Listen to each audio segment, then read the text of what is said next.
నమస్తే అందరికీ. ఒక పదవి లేకపోవడం వల్ల, ఒక అధికారం లేకపోవడం వల్ల, ఒక నాయకత్వం లేకపోవడం వల్ల సొసైటీలో ప్రతిరోజు చాలామంది, చాలా వ్యక్తులు, చాలా పేద వర్గాలు ప్రతిరోజు ఇబ్బందులు గురవుతూనే ఉన్నారు. ఎందుకు ఇబ్బందులు గురవుతున్నారు అంటే, ఎక్కడైనా వర్క్ చేసే చోటైనా, ఇంకో చోట చిరు ఉద్యోగస్తులుగా ఉన్నా, ఇంకొక చోట ఎవరి వర్క్ వాళ్ళు చేసుకుంటూ బతుకుతున్నా,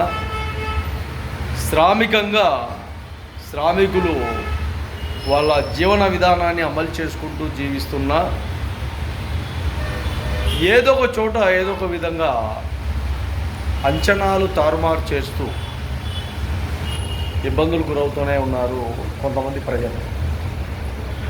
ఎందుకు అంటే, వీళ్ళ దగ్గర రాజకీయం లేదు, వీళ్ళ దగ్గర పలుకుబడి లేదు, వీళ్ళ మాట పోలీసు వాళ్ళు వినరు, వీళ్ళ మాట ఎమ్మెల్యేలు ఎంపీలకు వినపడవు. ఎటుపక్క చూసినా కూడా రాజకీయంగా ఎదుగుదల లేదు. ఎక్కడ కూడా బ్యాక్గ్రౌండ్ లేదు. మా అన్న వాడనో, మా అన్న వీడనో, మా అన్న అధికారనో, మా వాడు ఈ అధికారనో చెప్పుకోవడానికి ఎక్కడ ఏం లేదు.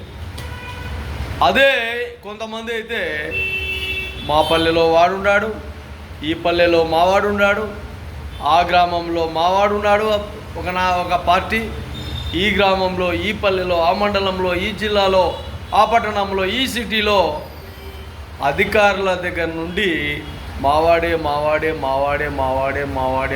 అని తెలియజేస్తాం.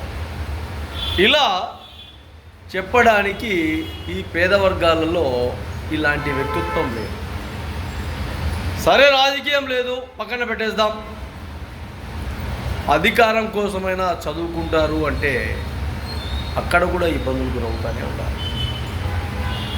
సరే, అధికారం వద్దు, మినిమం కొంతవరకైనా చదువుకుంటారు, వాళ్ళ ఆలోచన విధానాలతో